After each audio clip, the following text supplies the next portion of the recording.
Assalamualaikum warahmatullahi wabarakatuh. Perkenalkan, saya Bu Yosi.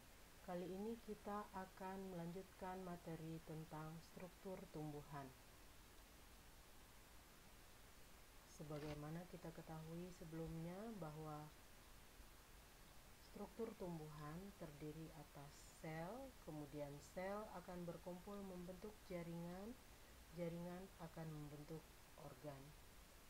Jaringan pada tumbuhan dibedakan atas jaringan meristem dan jaringan permanen atau dewasa.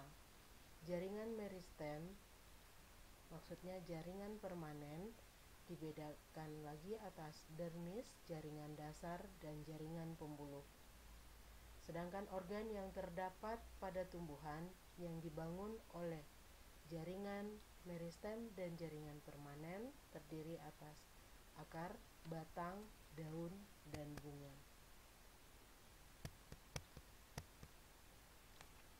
Dalam anatomi tumbuhan, kita mempelajarinya melalui sayatan dari sel. Sel adalah dasar dari tubuh tumbuhan.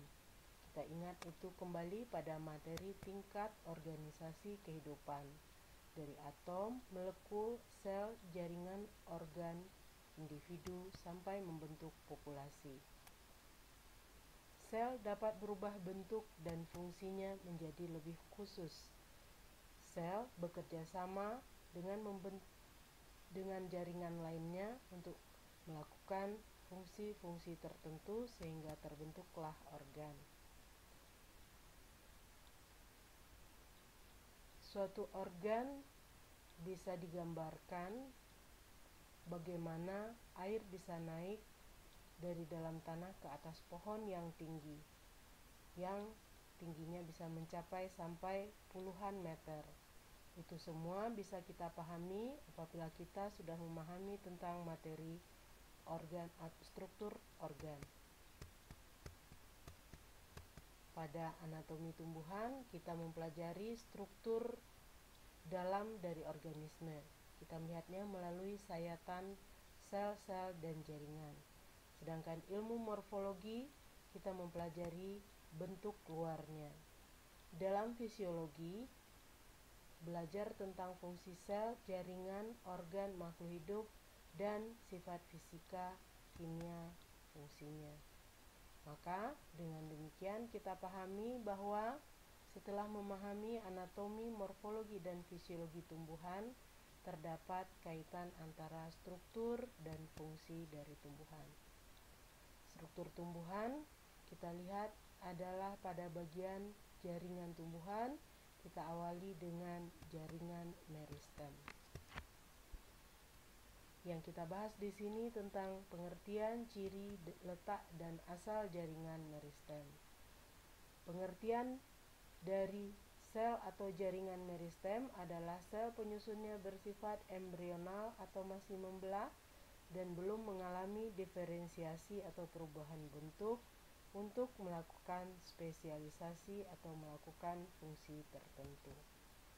Ciri-ciri sel meristem: ukurannya kecil, nukleus relatif besar, dinding sel tipis, protoplasma banyak, vakuola kecil, plastida belum matang, bentuk umumnya seperti kubus atau isodiametris atau prismatis. Meristem memungkinkan tanaman untuk tumbuh.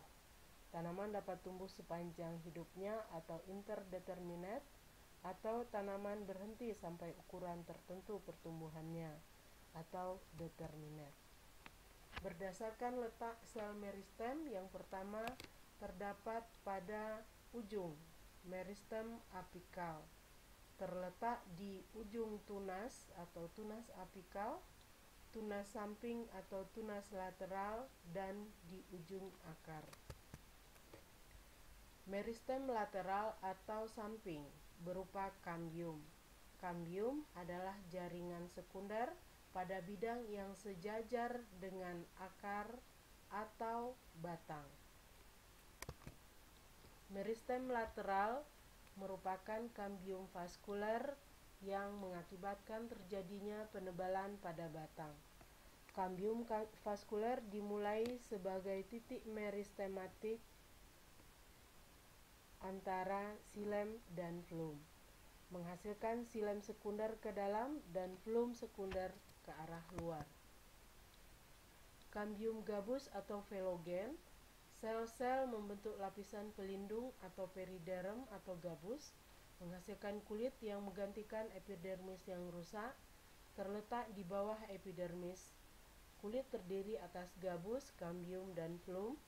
Flum sekunder tidak menumpuk setiap tahun seperti hanya xilem sekunder, jadi kulit tidak setebal batang. Sebelum menjadi disfungsional, menghasilkan kambium gabus yang baru. Yang kedua, letak meristem adalah meristem interkalar.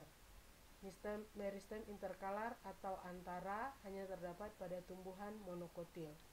Di antara jaringan meristem primer dewasa pada pangkal batang rumput-rumputan atau gramine. Terpisah dari bagian utama meristem apikal dan tertinggal ketika meristem itu tumbuh menjadi jaringan primer.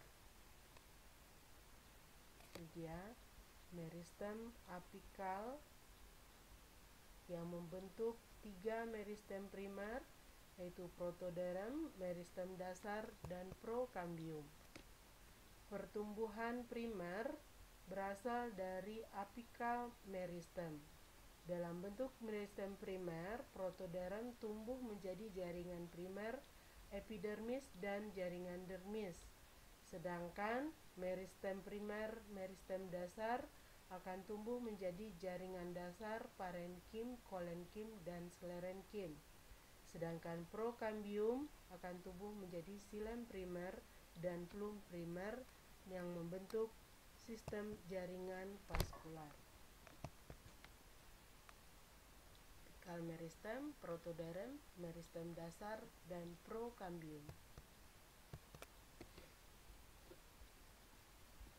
Demikianlah materi tentang struktur tumbuhan, khususnya tentang jaringan meristem. Sampai ketemu lagi pada materi berikutnya. Wassalamualaikum warahmatullahi wabarakatuh.